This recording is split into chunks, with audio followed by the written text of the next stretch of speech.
Hi and welcome to my channel. It's Rebecca, also known as 4Kids at 147, and they're done. So I ordered this image.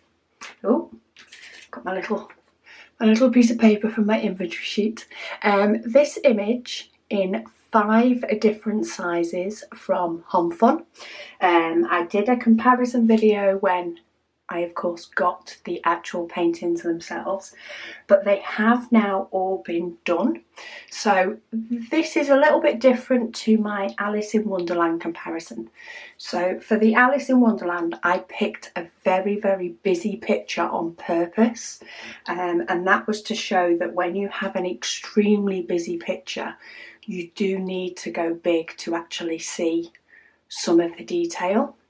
The very small one in the Alice didn't look very good at all, and that's where I think people can get a little bit of disappointment from an image if they think that the image is still going to look good in whatever size. Now for this image I picked a painting that would still look okay and you would still get the concept in a small, but I wanted to show how much more detail you could get the larger you went. So for the smallest one, you can quite easily see that there's a couple under the moon with a tree. Very easy to actually see what it is, and this one is 20 by 15. Of course, if you get closer, it's a lot more pixelated, but if it was up on the wall, then you can quite clearly see what the image is, though you don't have a lot of detail in it, of course. I do have a popping diamond, let's push that one down. But then the next size up, so when you go for a 20 by 25, you've got more detail in the top of this tree, you've got more detail from this branch coming out the side. So it's even hard to tell on the actual picture, but there is sort of a branch up in that top corner. You can see the bird more clearly at the side, but again you can still tell what the image is. And then if we go up another size, so this one is 40 by 30. Let's see, I'm trying to sort of, there we go. So here now you're seeing again a little bit more detail. You get more detail in this sort of purple and blue across the bottom. You can now see a few more birds around by the moon, which you can sort of see on here, but it wasn't obvious when we were just looking at that painting. You can definitely see more detail in the branches and in the grass at the bottom, and again in that sort of branch at the top. That's the things that pop out to me a bit more. From this one, I don't particularly see those birds, though they are there. I definitely see that there are more birds here. Get quite a few different ones. Then we go up to 40 by 50 and we can see even more birds. So that's probably one of the key things, is the birds. And again, this sort of detail at the bottom. Could that potentially be a rabbit? Maybe, shadow of a rabbit. And you get a lot more colour in this bottom section, this sort of sunset-y, moonset-y, aurora type part across the bottom. You definitely get that colorscape, the clouds and the light reflecting, you get that a lot more. The tree is extremely more detailed, and the branches at the top. And then last but by no means least, the first one I did, which is the 60 by 50, you can now clearly see a lot more. You can clearly see now that there is a branch at the top. You can see all the finer details on the actual tree. You probably determine that that's not a rabbit. Down at the bottom, you've got more gap between where the couple are standing, and you can see a lot more that is a flock of birds. So not huge differences between each of them. And on an image like this, I do believe that a lot of it is down to the space that you have. I would not be disappointed if I got the painting in any of these sizes. There wouldn't be that same level of disappointment that you can get with some others. I do think the 20 by 15 is quite tiny, but you can still purely see what it is. So if you actually wanted to display this in your home, for example, and you had a small little nook, you know, maybe the side of a chimney breast or the side of a post or a pillow, somewhere that you had only that small amount of space, this image would do what you wanted it to do. However, the bigger you can go, the more detailed it looks. And I think that's a lot of where bigger the better comes from. However, some people can be quite scared in regards to how big they should go.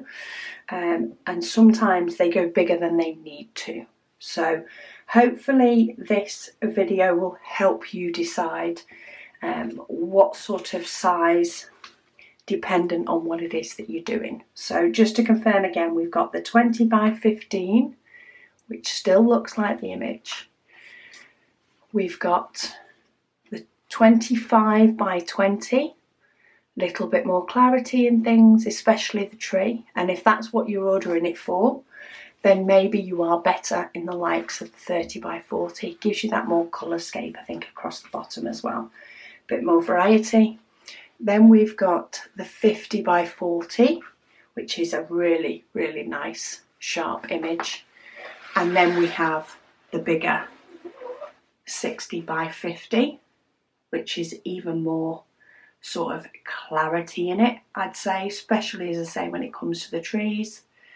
I don't know that I have a favourite. I think it would depend on where it was going. I think a reason a lot of pictures are done in 30 by 40 is that that one still looks really good. However, there is something, I think my favourite might be the 40 by 50. I do like the way that this goes at the bottom. It's still got it here, but it's just, I don't know, there's just a bit finer detail in it there. Let me see if I can sort of move them to the side. Let's have a compare of that as you go along. Let's see how much I can sort of fit in the screen. So it's there with all of them. It's definitely not as visible on here. There is nowhere near as much purple showing through. The 30 by 40 is still pretty good, actually. You do get more of that sort of blurred look, maybe, with the 40 by 50, and then you do still get it, but I don't think there's much difference between the two of them in regards to it. I think the birds are probably a little bit more clear on that one. If I can get hold of it, you can definitely see more the cluster of the birds on that one, but it's still pretty clear on the 50 by 40. And again, it's clear on the 30 by 40, but it's definitely more defined. And then to go the other way and have a look at the tree, I'm trying to keep everything sort of in shot. See if we can move it that way. So for the tree, it's definitely more greyed out, more muted in this small one. You do start to get a bit more definite clarity in the 20 by 25, and then it just gets, I think it just gets better and better. It's probably more these that get better and better as you go along, though from a distance they all still look extremely good in regards to that clarity of the tree. It's probably better than I thought it was on the initial glance. I think it's only this one that you don't really get it. You get it on this one pretty well. But again, it's this one that pops for me. And you can't, of course, do 5 paintings per picture that you're going to do, just in case. But hopefully this will help people gain an understanding of what sort of detail you see better the bigger you go. And it is quite often those finer details. I mean, I can't really, at a push, I can see this bird and this one at a push on that painting. I can really see one bird on this one, whereas I can start to see more of the cluster on this because it is the smallest aspect, and I can really see that there's quite a few on this one and again on that one. But yeah, the comparison is done. I'm not doing this painting again. Though I must say it was still a really nice painting to do. It had quite a bit of confetti in it, especially, you know, around the trees and stuff. I found there wasn't too much blockiness, that it was tedious. Though I am definitely glad that I did the biggest one first and then worked my way down. It definitely made it quicker nearer the end. But I hope that's been helpful for you. Say it's more a matter of learning what the differences can be and having a look at the image before you purchase it to decide. I'm going to say this is the image originally. You're not going to get as much as the tiny little dots that you get in the sky, though you do get a little element of it the bigger you go. There is more element of the scatter on the bigger ones than there are on the smaller ones. It's definitely more solid, and you do just get sharper, more crisp lines, I'd say, the bigger that you go on the actual image itself. But they all look good. They do all look good. If you have a look at my comparison of the Alice in Wonderland image, that had a lot more detail in a lot more places on the canvas, and that one did have quite a bit of a difference. So if you are looking at a very busy painting, maybe a lot of faces, then do check out that video because it will make a huge difference. I will pop a link to the sort of section on my website that tells you what size and the other comparison that I did. But yeah, I hope this has been helpful. Do stay tuned. I do have another comparison coming up. It will be the weekend after next. I'm going to launch my next comparison and I'm really quite excited for the next one. It is the same image again, but it's not in different sizes. It's from different sellers, but it also might be a custom. Anyway, stay tuned and you'll see for definite what that's going to be. Thank you so much for joining me for this comparison. It's been really fun to do, and I will speak to you all again soon.